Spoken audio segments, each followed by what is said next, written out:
All right, what's up? So today I'm going to be talking about life lessons I've learned from Andrew Tate. So without further ado, let's get started. I'd like to start off with a quote. This was just someone in the YouTube comments of an Andrew Tate video. No lie. When I get depressed, I put on some Andrew Tate podcasts, interviews, short clips, and I go straight to doing my routines, gym, clean, work, and stay out of depression. The fact that people are trying to cancel someone for improving health mentally and physically is beyond me. So I relate to this a lot because there's times that I'll be listening to a Tate podcast and there's something about what he says, what he talks about that just really speaks to the masculine spirit inside of me. And the reason why I think myself and a lot of young men resonate with Tate so much is because we live in a society today where people label traditional masculinity as toxic, and masculinity is less prevalent than ever in our society. You know, it's so easy to become a top 1% guy nowadays because the competition is, 0 to none. I mean, there's guys out there going hard, but most guys are being lazy because we live in a world now where it's easier than ever.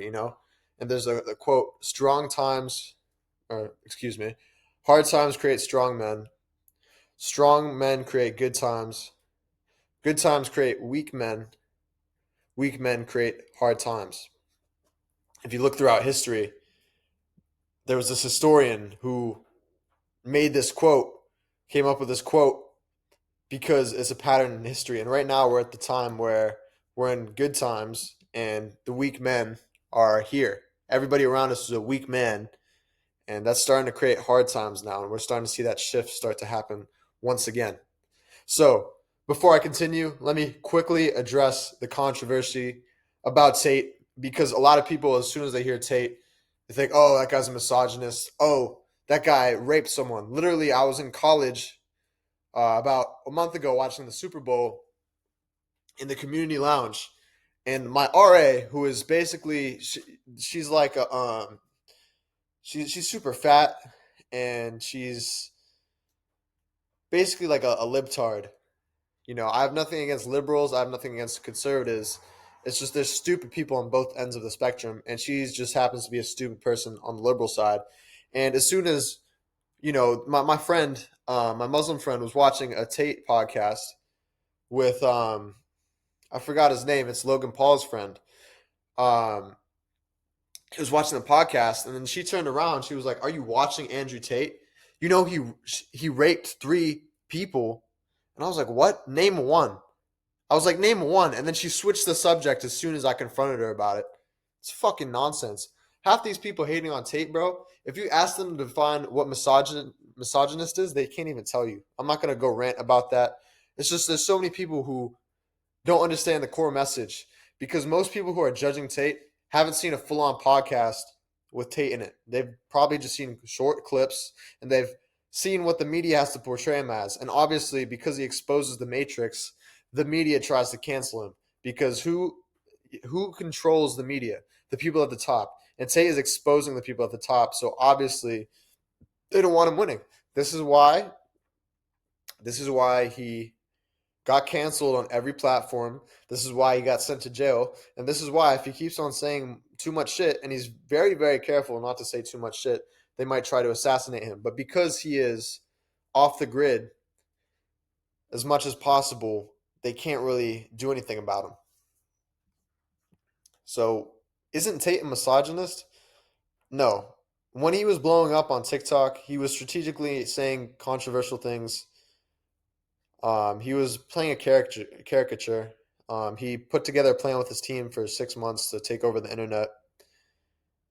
And him saying the misogynistic things were part of him playing this character. He was trying to be controversial to blow up. Like if you look at XXS Tentacion, he purposefully did controversial things to put himself on the map. Controversy and oftentimes negativity is what gets promoted by media. I thought he went to jail for human trafficking. Like I was saying earlier, it's an attack by the Matrix. He, at the end of the day, he was proven to be innocent. Like when they were trying to make all these false claims, like they were saying that the girls were raped, and then the girls publicly came out and said, "No, we weren't raped. Andrew's a really nice guy." But they were still trying to make these claims. It's a crazy system. So many people idolize Tate. Isn't it bad to idolize people?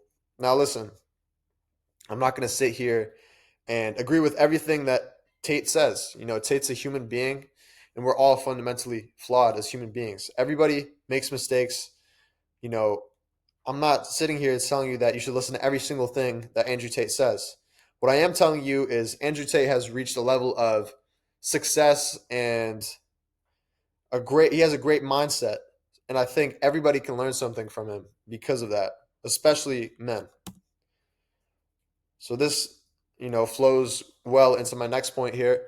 Why should we learn from Tate?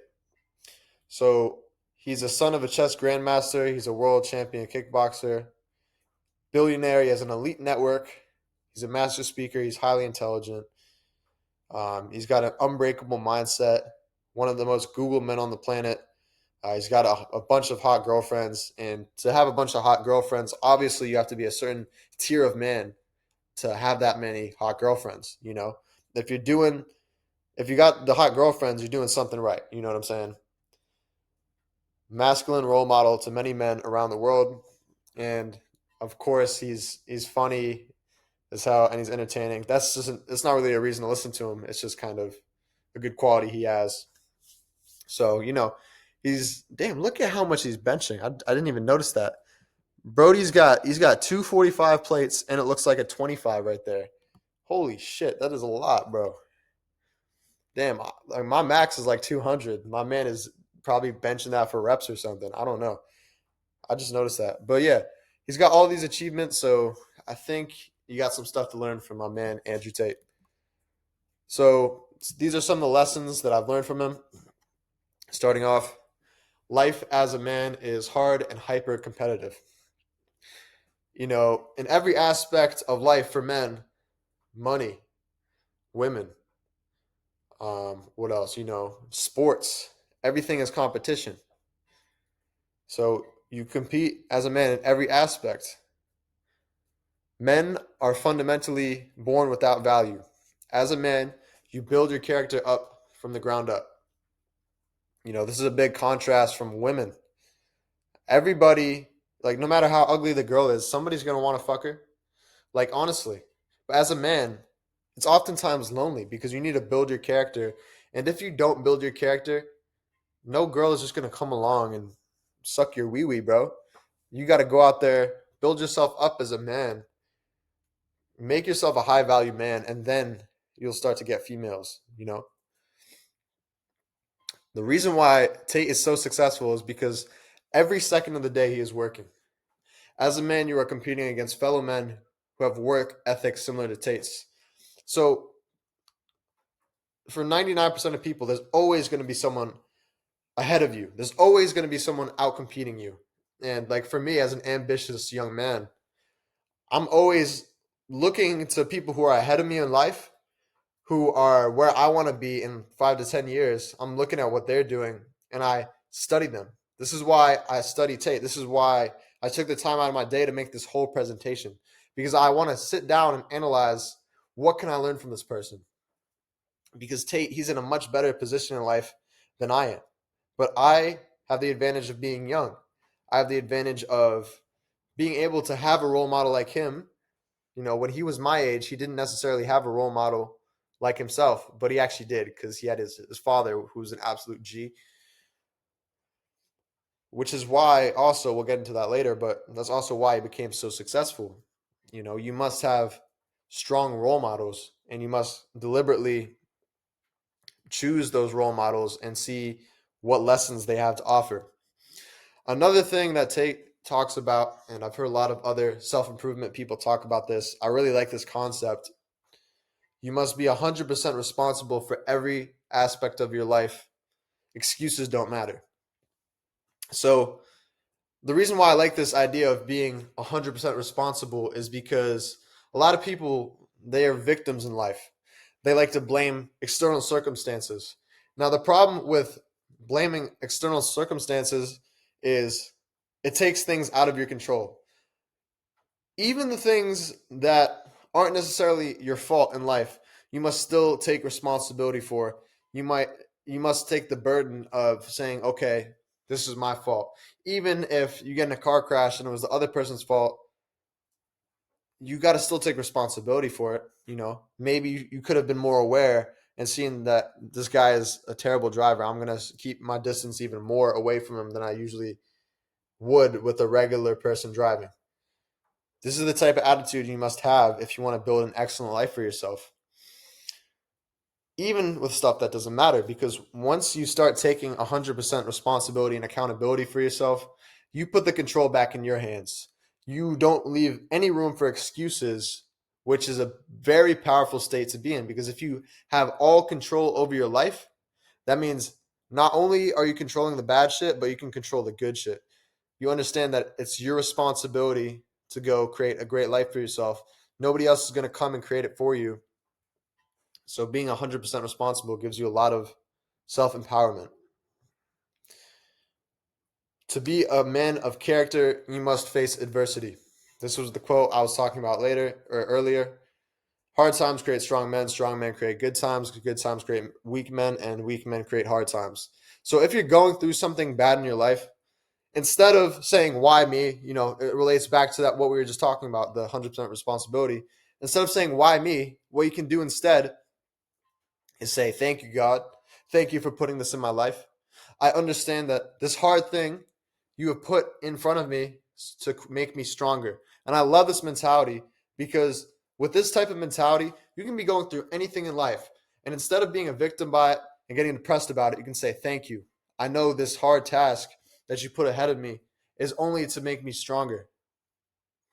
Iron is forged in fire.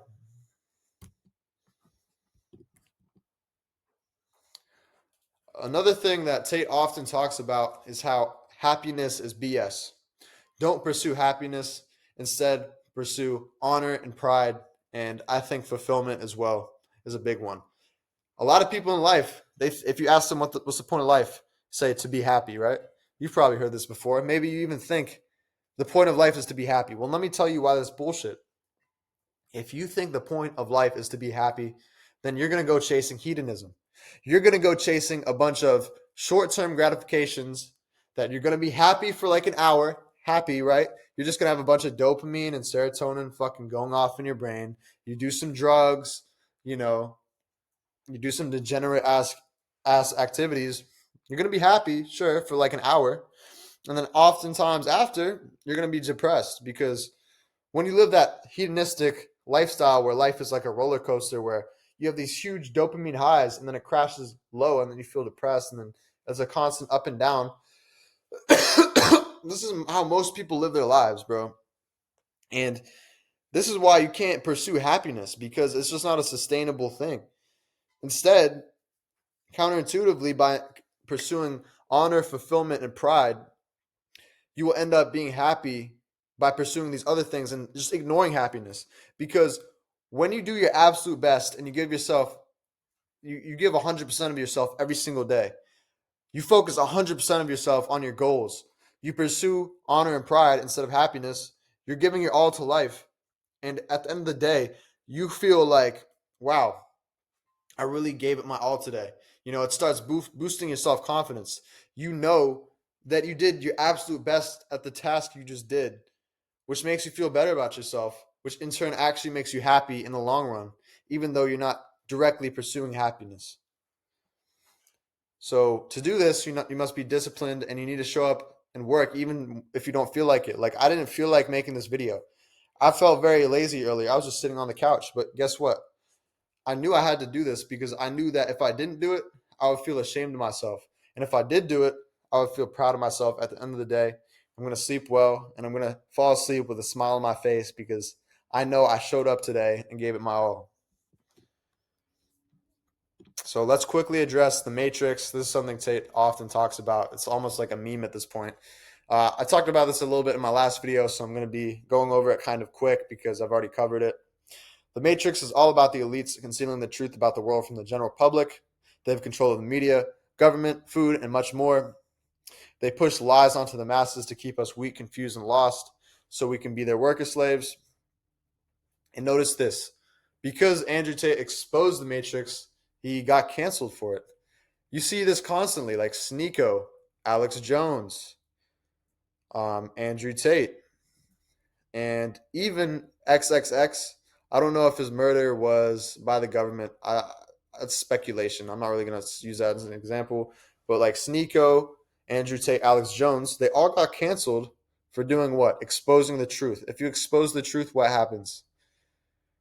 You're going to get canceled. Like, for instance, Sneeko, his channel got banned for cyberbullying. They made up a bullshit ass reason and hit him with 3 copyright strikes because he was spreading too much truth. So when Andrew Tate got canceled, literally like 100 news networks came out with the exact same storyline and plot, and they said the exact same thing. Like it was clearly scripted by a higher power above these news networks that are clearly controlling them all because they had the exact same thing to say. And then obviously, after they canceled him on social media, they tried to put him in jail. They're trying to silence him as much as possible. Another thing that Tate often talks about is the dynamic between the masculine and the feminine. The feminine. People nowadays, because of the movement of feminism and pushing gender equality, now a lot of people conflate the fact that there can be, equality of income and equality of opportunity. They conflate that with, oh, this means men and women are the same. They conflate these two things, and this is something that Tate often corrects. Girls aren't the same as men, and men aren't the same as girls. And this is a big problem in our society.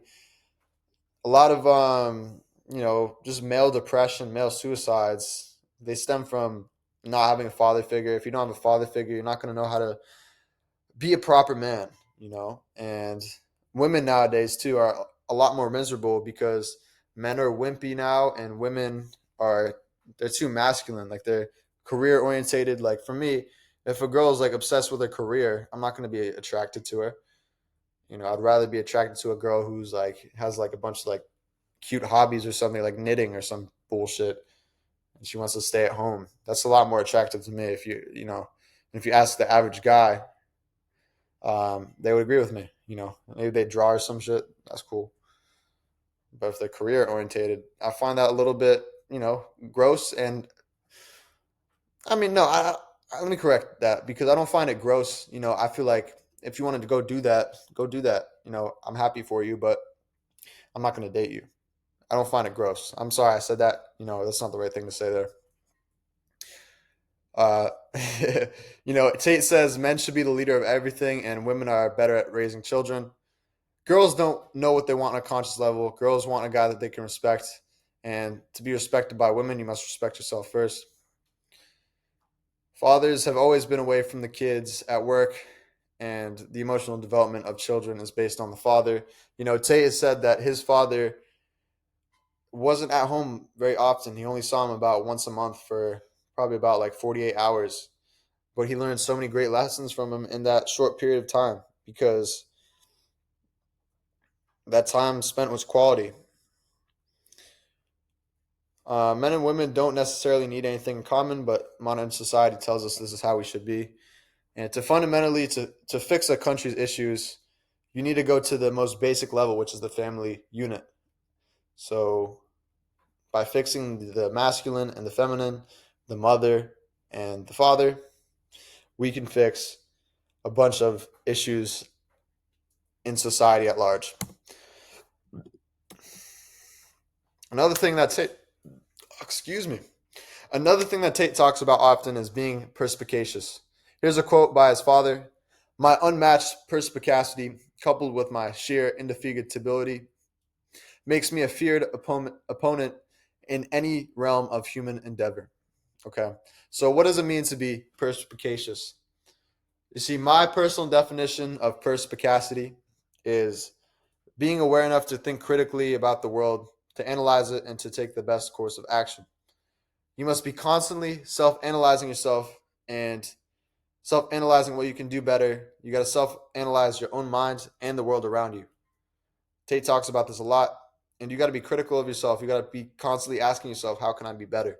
And I feel like that's something I myself need to be implementing more in my life. And I think a lot of you guys too could be implementing that more as well, because it's a rare trait to always be doing this and to constantly,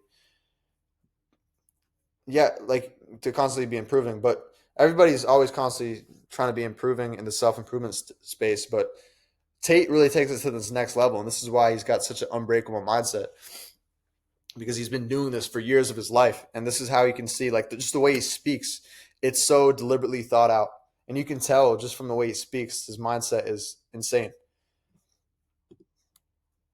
Another thing that Tate talks about often is curating your reality, creating your reality. You know, he said in an interview, everybody talks about how you're the sum of the five people you hang around with, but most people still hang out with losers. And this is something I've been more aware of in my own life just by the information I'm consuming on a day to day basis. I've stopped listening to a lot of the rap music that I used to like Chicago drill, New York drill, UK drill. These are all examples of super like violent music, and it's just a bunch of negativity in the music. And now I'm more aware of like how I feel when I listen to it. And I'm like, damn, it kind of just puts me in a bad mood because they're just talking about like murdering someone, and then I just feel like sad about like society and stuff and how they're just, this is what a lot of people are living day to day, just murdering each other because they don't have like good opportunities or good structure in their life, so they choose to sell drugs because it's like really the only thing they can do, and it leads to like territory wars and just gangs and stuff like that, and it just gets me in this negative vibration. So now I've been more mindful about the things that I consume, and that goes, it's the same with YouTube videos, bro. I don't go on shorts because I don't choose what I listen to on shorts. It just gets shown to you, bro. I don't watch the TV because you don't have the choice of watching what you want to watch. The program's already pre-selected. So this also relates to the law of attraction, talking to the universe and saying, I want to see how good life can get. Everything you say to yourself is self-hypnosis. And Tate often mentions the Newton's third law. For every action, there's an equal and opposite reaction. This relates a lot to the law of attraction. You think good thoughts and you get good results and good outcomes. And clearly Tate has used this in his own life. So right here, I put some links to notes on Andrew Tate's courses. I'm just going to briefly go over each one of these courses and what I've learned from most of them. The PhD course, in this course, Tate lets you know how to get girls, how he does it since he's got so many hot women. He's the master and he's teaching the youngins how to slay the pussy. So the biggest thing I got from this course is there's two things that you control. So women, there's two factors. There's attention and sex. Women, they want attention. Men, they want sex. And there's like a graph that correlates the two things. If you give a woman enough attention, she will give you sex, and a woman gives you sex to keep you giving her attention. And whenever a bitch is acting up or acting crazy, you reduce the attention to zero, and that makes her go crazy, and then it makes her act better. You know what I'm saying? So that's the biggest thing I learned from that. Hustlers University. There's Hustlers University 2.0, where it teaches you all the business models, but there's also the first Hustlers University. And all these courses are leaked on YouTube, and there's access to them. So I recommend that you watch each individual one because there's so much value in these. He used to charge, I'm sure, hundreds of dollars or maybe even thousands of dollars for each of these courses. But now they're just available on YouTube for free. So you got to take advantage of that. So in Hustlers University, the first three lessons are really the most important ones, I think. Lesson one is speed. Anything you're doing with business, get it done as fast as possible. Get it done fast as fuck, because the faster you do things, the faster you can bring money in, which leads to the second point. What is a business? All a business is money in. A business is something where you provide a service or a product in exchange for money.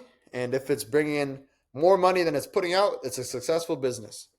All a business is bringing more money in than you put out. So instead of focusing on getting a corporation, getting all this legal shit in place, getting taxes and all this bullshit, hiring, oh, I need an accountant for the business.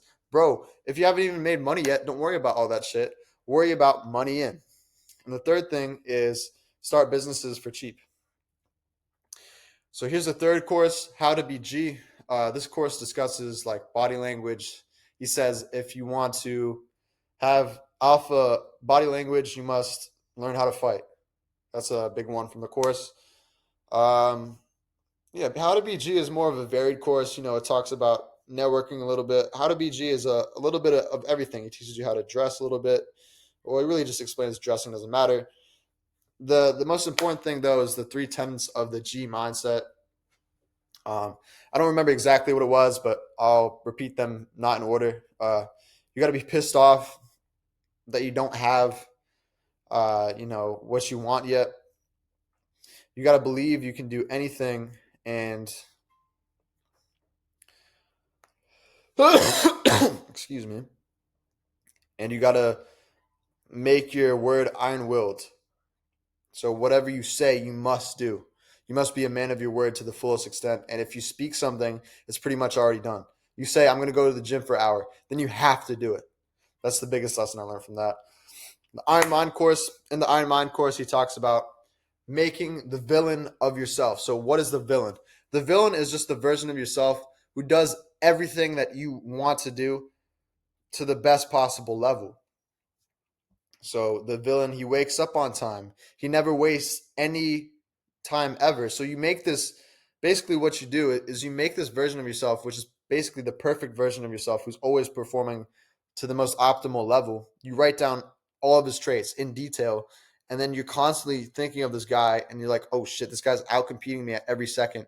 And you're trying to like battle this guy and have a competition with yourself, basically, which is a very like interesting way of looking at it and a very powerful way of looking at it, because what you're doing with that process is you're making a detailed version of who you want to become, and every day you're reminding yourself of that person and competing with it. And also it activates that competition among men, which is a huge thing for us men. Okay, and then there's the Network Brilliance course. This is the course I'm least familiar with, and basically it just explains how to network with top tier people, and to network with them you must exchange value. You must give something of value to that person. If you want that person to give you value, you must give value to them somehow, and you need to figure out a way to provide value to that person. So that was my presentation on the man himself, Andrew Tate. I hope y'all enjoyed. I hope y'all learned something new. And there's definitely more things I learned from Andrew Tate that aren't in this presentation, but these are the main things. And I think, like I said before, I just want to keep on studying people I look up to and analyzing what I like about them and extracting lessons from their life so I can implement that into my own life. And I think it's a very powerful thing to do. So I hope y'all have a great rest of your day. I hope y'all are working hard. Keep getting after it, bro. We're all going to make it. All right. Peace.